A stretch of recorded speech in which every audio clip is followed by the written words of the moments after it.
Entendendo a Bíblia em boa companhia e o testamento de Jesus, tema que nós estudamos ante a promessa, a aliança eterna de Deus. É um tema que estudamos durante esse trimestre, mas trazendo um tema hoje especial, os fundamentos da aliança, como começou, o porquê da aliança e como Jesus já cumpriu a parte dele e agora falta você. Então, nós estamos invocando a palavra de Deus aqui em Gênesis capítulo 17, versos 1 e 2. Leia a última parte do verso 1. Eu sou o Deus Todo-Poderoso, ande segundo a minha vontade e seja íntegro. Estabelecerei entre a minha aliança entre mim e você e multiplicarei muitíssimo a descendência. Estabelecerei a minha aliança entre mim e você e multiplicarei muitíssimo a sua descendência.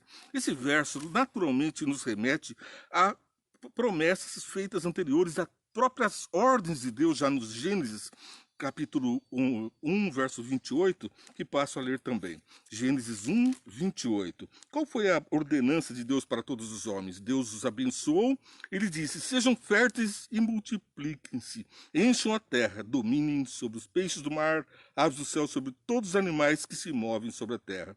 Deus, portanto, é um Deus produtivo e nos vai lembrando da nossa situação que, embora pecadores, ele multiplica a sua imagem e semelhança nos seus filhos. As criaturas continuam copiando a epigenética de Satanás, trazendo para a sua própria genética traços do maligno. Os seus atos os distinguem, mas os seus atos também o distinguem, porque a promessa de salvação já se operou, já se realizou, veremos em seguida. Gênesis capítulo 1, verso 28, nos lembra também de estudarmos Gênesis 8, 15 a 16, porque logo depois que Deus mandou a Adão e Eva multiplicarem-se e encherem a terra, veio o dilúvio 2000 anos depois. E agora nós estamos diante de outra ordem, Gênesis 8, 15 a 16. Então Deus disse a Noé, saia da arca você e sua mulher, seus filhos e as mulheres deles. Faça que saiam também todos os animais que estão com você, as aves, os grandes animais, os pequenos que se movem rente ao chão.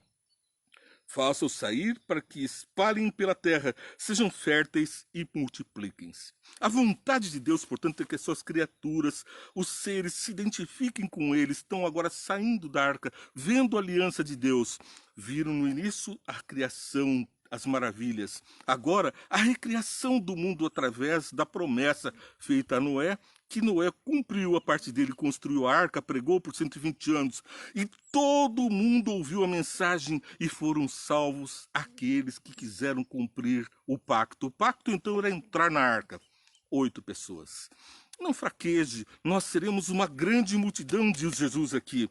Multipliquem-se e encham a terra. 2 formas de multiplicação para os filhos de Deus. A multiplicação natural, aquela que é feita através da sexualidade, e a multiplicação através da herança de Israel, de Jacó, de Abraão. Essa herança se confunde com nós outros, que não somos povos sanguíneos, de sangue de Abraão, mas o sangue de Jesus, que era do sangue de Abraão, vertido na cruz, ele fez de todos os homens herança do Senhor.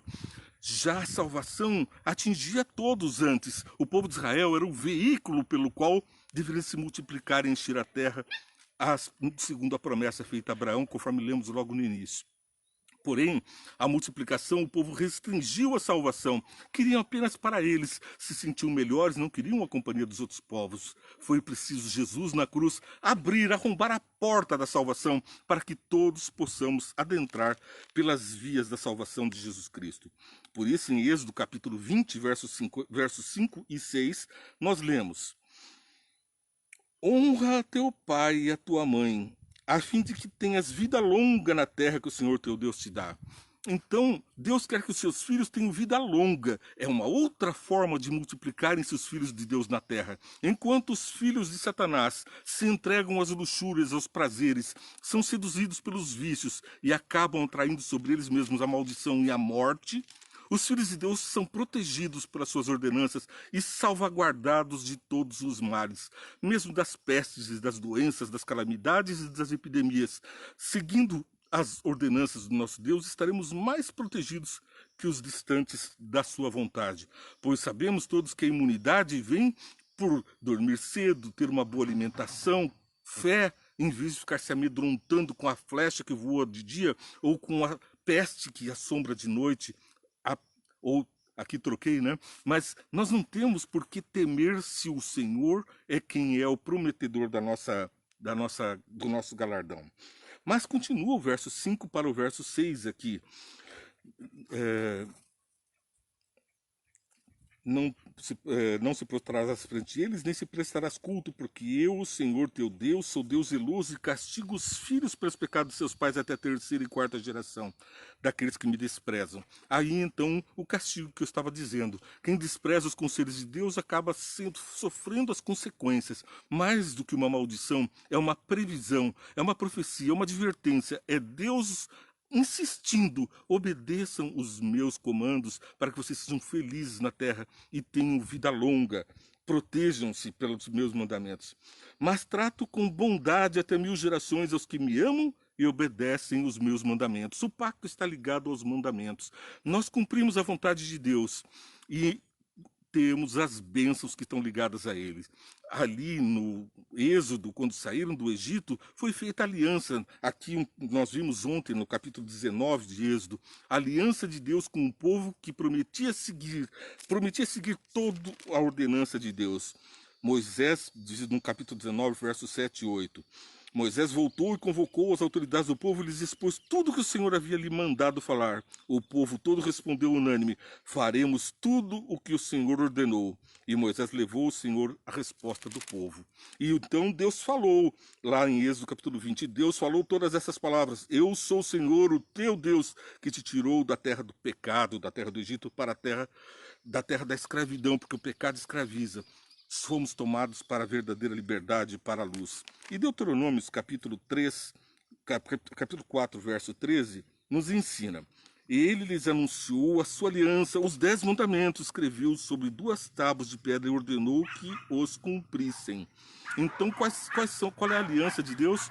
Que nós temos que atender, atentar e obedecer os 10 mandamentos. Está aqui bem claro. Isso nos remete a pensar no que diz Paulo.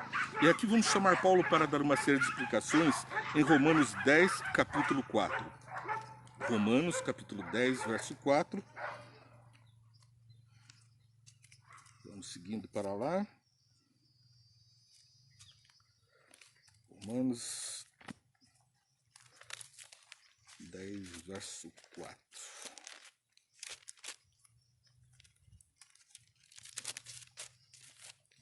Um pouquinho de vento aqui está dificultando a gente folhear. Capítulo 10, verso 4. Porque o fim da lei é Cristo para a justificação de todo que crê. Bom, o fim da lei aqui, a palavra em português, ela tem uma pobreza de significado. Assim como também em hebraico ela pode significar ao término da lei, mas também pode significar a finalidade da lei, o objetivo da lei. A palavra que está lá é telos, que vem de um propósito, o pagamento de um imposto, o pagamento do nosso pecado, em suma. O propósito, o máximo da lei é Jesus. É em Jesus que a lei encontra o cumprimento. Ele fortalece a lei, mostrando que se Deus, diz depois Paulo, se Deus não poupou o seu próprio filho e não poupou anjos, então como desmereceremos a lei? Se foram condenados os anjos e o próprio Filho de Deus morreu na cruz. E é Jesus mesmo quem nos ensina isso em Mateus capítulo 5, verso 17. Mateus capítulo 5, verso 17, que Jesus, pregando às pessoas, explicando às pessoas, ele diz o seguinte: não pense que vim abolir a lei ou os profetas. Não vim abolir, mas cumprir, dar aprimoramento, ensinar como é que se faz. Esta é a palavra que está no original. Digo-lhes a verdade, enquanto existirem céus e terra, de forma alguma desaparecerá da lei a menor letra ou o menor traço, até que tudo tenha se cumprido. Aqui Jesus deixa bem claro, até que tudo se passe, o céu e a terra passem, nada será tirado da lei, nem o menor traço. E Jesus continua nesse espírito de descrever o menor, dizendo daqueles que não entrarão nos céus, são os mínimos nos céus. Aqueles que Deus os consideram indigno, porque a palavra aqui usada é elas, é indigno, povo, é um povo com impossibilidade, impróprio, indigno. Veja o que diz aqui: todo aquele que desobedecer a um desses mandamentos, ainda que dos menores, e ensinar a outros a fazer o mesmo, será chamado menor no reino de Deus, no reino dos céus. Mas todo aquele que praticar e ensinar esses mandamentos será chamado grande no reino dos céus. Eu disse, a palavra menor aqui, ela traduz um sentimento de indignidade, de inferioridade, de incapacidade de pertencer ao grupo. Portanto, aqueles que ensinam que os 10 mandamentos terminaram com a morte de Jesus, não estão ouvindo o que Jesus diz aqui. Não pense que vim abolir a lei ou os profetas. Não vim abolir, mas cumprir, aprimorar. Cumprir aqui quer dizer dar ênfase, ensinar como é que se faz, valorizar. Pois então, nós seguimos aqui no nosso estudo para o verso, vamos achar aqui, verso 6. Gálatas 3, 15 a 16. Agora eu estou chamando Paulo para nos dar algumas explicações. O apóstolo Paulo vem até nós pela palavra de Deus e nos ensina em Gálatas 3, 15 a 16. Irmãos, humanamente falando, ninguém pode anular um testamento depois de ratificado, nem acrescentar-lhe algo. Então o testamento aqui fala do testamento de Jesus, aquele que diz que veio para morrer e para buscar pecadores. Eu vim por conta dos pecadores, para salvar aquilo que se havia perdido. Conta a parábola das 99, das 100 ovelhas, que deixou as 99 no aprisco e buscou a mim, a você que estávamos perdidos. Outros mundos estavam em segurança. Os salvos não precisavam de perdão e de arrependimento. Jesus veio por causa de mim e de você para nos salvar. E aqui ele continua: assim também as promessas foram feitas a Abraão e aos seus descendentes. Será que nós estamos fora dessa promessa de Abraão e aos seus descendentes? A Escritura não diz e aos seus descendentes, como se falando de muitos, mas ao seu descendente, dando a entender que se trata de um só, isto é, Cristo. É Cristo quem vem e paga o preço. A descendência de Jesus é multiplicada com o seu sangue, que funciona como semente. Lembra dos mártires quando eles eram queimados nas fogueiras, ali na perseguição religiosa, durante a Idade Escura, anos 1300 até 1500? Quantas fogueiras foram acesas e colocadas ali? Os filhos de Deus, e o sangue deles corria pelas ruas, corria pelas águas. A França estava com o iluminismo repleta de sangue dos cristãos. Fedia até tantos cadáveres pelas ruas. Mas isto traduzia em esterco, adubo, sementes e proliferação de muitos salvos. Teremos novos momentos assim, mas temos a segurança de que nós temos a promessa e o cumprimento da parte de Deus. Ele já morreu por nós. Agora falta a nossa parte: obedecer, crer. Recebemos a graça, e quando recebemos a graça, somos transformados à imagem e semelhança de Deus. Recebemos então o passaporte para habitar nas cortes celestiais, porque assim como o ladrão na cruz foi transformado num instante da corruptibilidade para a incorruptibilidade na ressurreição, então o que Paulo explica que é transformado em incorruptível é no momento em que ele creu: sei que és o Filho de Deus, lembra-te de mim quando entrares no paraíso. E então a graça de Jesus lhe alcança. Jesus que estava ali na cruz, mão próxima à mão, sangue correndo, rosto olhando, olho no olho, ele diz ao ladrão: estarás comigo no paraíso. Essa promessa é feita para mim e para você. Estaremos com Jesus no paraíso. Crê somente, não temas, crê somente, é a palavra de Deus. A graça de Deus o alcança. Você crê e é transformado dia a dia pela contemplação de Jesus. O ladrão estava olhando para Jesus. Ele não estava olhando para a multidão que gritava e vociferava palavrões contra Jesus. Minutos antes, os dois ladrões estavam zombando de Jesus. Mas agora, o ladrão percebe que está diante da oportunidade da salvação. E então, ele não tem tempo para transformar a sua vida. Ele não vira um santo fazendo boas obras no exato momento. É um instante da sua salvação, da corruptibilidade para a incorruptibilidade e a transformação. Mas eu e você estamos vivos, temos a oportunidade de transformarmos aqui agora e multiplicarmos os filhos de Deus entre as criaturas de Deus, os homens que estão pela terra. Os homens espalhados pelo mundo estão procurando o olhar de Jesus, e Jesus não está aqui. Ele precisa do teu olhar para aquela pessoa que está em necessidade, aquela pessoa que está doente. Ele multiplicava o pão, ele curava, ele trazia cura espiritual, cura emocional, cura para as doenças físicas, alcançava, portanto, os remédios que estavam à disposição. A caridade era a mensagem, o amor era a mensagem de Deus. E Paulo também explica, de todos os dons, o melhor de todos é o amor. Romanos 13. Pois aqui continua então a multiplicação do pão de Jesus. Depois de Gálatas, nós vamos então para 1 Pedro 2,9. Gosto muito desse verso. Como crianças recém-nascidas desejam em seu coração o leite espiritual puro, para que por meio dele cresçam para a salvação, agora que provaram que o Senhor é bom. Então nós temos que crescer na salvação, agora que provamos que o Senhor é bom. Capítulo 2, verso 9, diz o seguinte: vocês, porém, são geração eleita, você é geração eleita do Senhor, sacerdócio real, nação santa, povo exclusivo de Deus, para anunciar. Então você é tudo isso com um objetivo: anunciar as grandezas daquele que o chamou das trevas para a sua maravilhosa luz. Ele não chamou das trevas para você voltar para as trevas. Ele dá até uma parábola da porca que é limpa, lavada, colocadas pérolas, colares, joias, e assim que a soltam, ela retorna ao lodo, ao chiqueiro. Nós somos livres para não mais vivermos a vida de pecado. O ladrão da cruz, se saísse da cruz, e ele vai sair quando Jesus voltar e vai levá-lo, porque estará comigo no paraíso, ele não vai ser ladrão nos céus. Você é transformado aqui. A sua nova vida mostra aos outros os frutos da salvação. Esse é um milagre incontestável. Enquanto alguns dizem de evolucionismo ou criacionismo, questionam a nossa fé, falam de fundamentalismo, falam que o Gênesis não é literal, todas essas questiúnculas morrem quando vêm os frutos da salvação, a transformação de uma alma perdida num filho de Deus.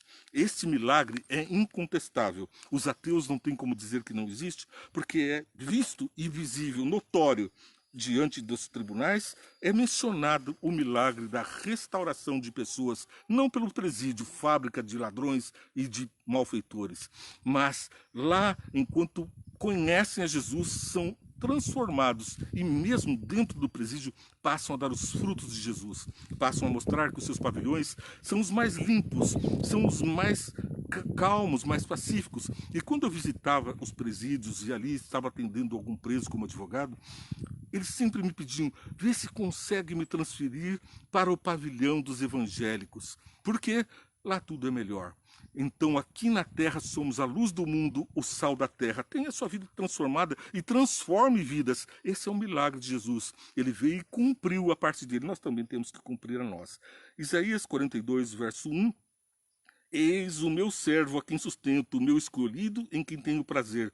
Porém nele o meu espírito ele trará justiça às nações. Será que aqui fala só de Jesus? Não se aplica àqueles que são imitadores de Jesus, os cristãos que dizem imitar a Cristo? Com certeza você tem o Espírito Santo para fazer a mesma coisa. Para trazer prazer, porém, o meu Espírito trará justiça às nações. Nós também somos bem-aventurados os que amam a justiça, porque serão fartos. 42, 6 e 7. Eu, o Senhor, chamei para a justiça, segurarei firme a sua mão, eu guardarei e farei de você um mediador para o povo, uma luz para os gentios. Então, para que luz para os gentios, se a promessa era só para os filhos de Abraão? Com certeza é para mim, é para você. Nós, gentios de sangue, somos agora, recebemos a transfusão de um sangue puro de Jesus. O sacerdócio real, aquele que era o sacerdote inicial, aquele que a quem Abraão rendeu dízimos e tributos, é agora o nosso antecessor, somos descendência dele. Eu guardarei você para um mediador, para um povo, e uma luz para os gentios. Então você será uma luz para os gentios, um mediador. Fala de Jesus, fala dos seguidores de Jesus, para abrir os olhos aos cegos, para libertar da prisão os cativos, para livrar do calabouço os que habitam na escuridão.